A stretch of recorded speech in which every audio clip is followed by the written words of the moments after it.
All right, this time we're going to be taking a look at a lesson that deals with polynomials and basic polynomials. This is really just vocabulary and terminology and just kind of identifying what a polynomial is and that kind of thing. So we're going to take a look at, first of all, what are the parts of a polynomial, then we're going to look at the names for polynomials, and then we're going to look at what happens when as you increase in what's called degree. All right, so taking a look at that. First of all, the parts of a polynomial. Pretty simple. Let's say, for example, I have this one, 5x squared minus 7x plus 1. All right, the parts of a polynomial are pretty simple. The first thing is the whole polynomial is considered to be degree 2. The degree is always determined by the highest power associated with the polynomial. So in this case, I would have a degree 2 polynomial. The numbers in front of the variables, 5 here, technically a negative 7 here. Those are called coefficients. They're the numbers that are in front of the variables. All right. The 5 is a special one. It's called a leading coefficient because it's the coefficient that kind of drives what goes on with this particular polynomial. So this is called a leading coefficient. 2 coefficients, technically 3. You can't count that as a coefficient, though we normally call that the constant because it's the number that doesn't change based on x. That's always going to be 1. But this is considered to be the leading coefficient of the term. Right?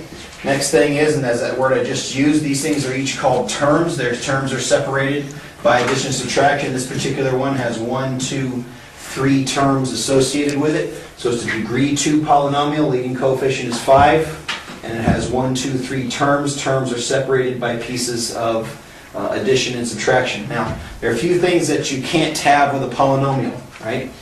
You can't have a exponent that's anything other than a whole number, okay?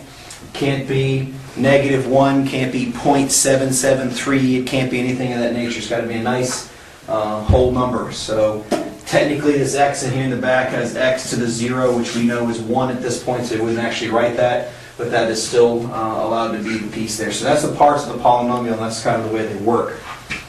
All right, the next piece is I want to take a look at some of the different words we use for polynomials, and it's really simple. If I had 32x to the 17th, and this is the only term there's no addition, subtraction, or no other pieces to put on it. It only has one term. This is called a monomial. Monomial just means that there's simply one piece of a polynomial.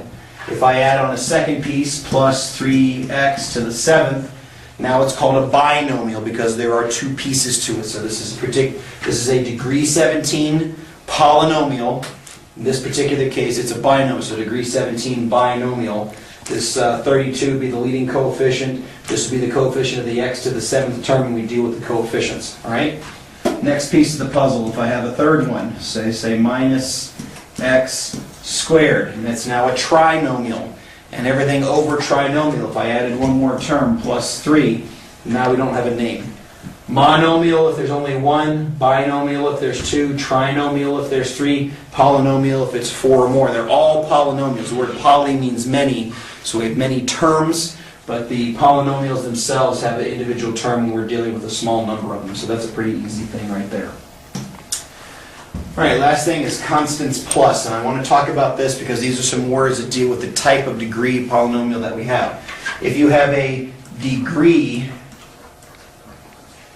0 polynomial, that means you just have a number, 5. So this is an example of a degree 0 polynomial. This is technically x to the 0. I told you about that a second ago.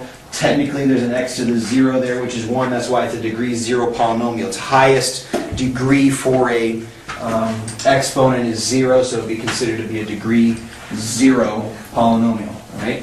So that's also called a constant. When you have this number, it's just simply called a constant because it doesn't vary at all, because no matter what I plug in for x, that's going to end up being 5. All right, a degree 1 polynomial, for example, 7x is a degree 1 polynomial because the technical exponent on here is a 1. This is called linear. So in this case, I have a linear monomial, and if I had 7x plus 3, that would be a linear binomial. Okay, so if we're going to stay linear, 2 is the most that you can have there. Degree 2, say for example 3x squared minus 11, that is a degree 2 binomial, And the word we give for things that have a degree 2 is they're called quadratic. That comes from the idea of a square, which is what used to be called a quadrangle, and that's where the word quadratic kind of sort of comes from. All right, degree 3, 7x cubed. This is called cubic. Anything with a degree 3 as its highest degree, or as its highest exponent, which is called degree 3, then that's called cubic. So the fourth would be something like 9x to the fourth minus 17x. This is called quartic. Like a quarter, 4 deals with the number 4. And then lastly, the last one we have a name for is degree 5. So if you had 7x to the fifth minus 11, then this would be called quintic. I spelled that wrong. It's Quintic, quintic polynomial. And then after that, we just call it degree 6, degree 7, degree 8, degree 9, degree 100, degree whatever. Now I want to make one more point here about degrees. You may run into this situation where you have 3x to the fourth y, or maybe 9x squared y cubed. These are both degree 5 polynomials, right? I don't combine the x and the y, but what I do is combine their powers. 4 plus 1 is 5, so this is a degree 5 monomial.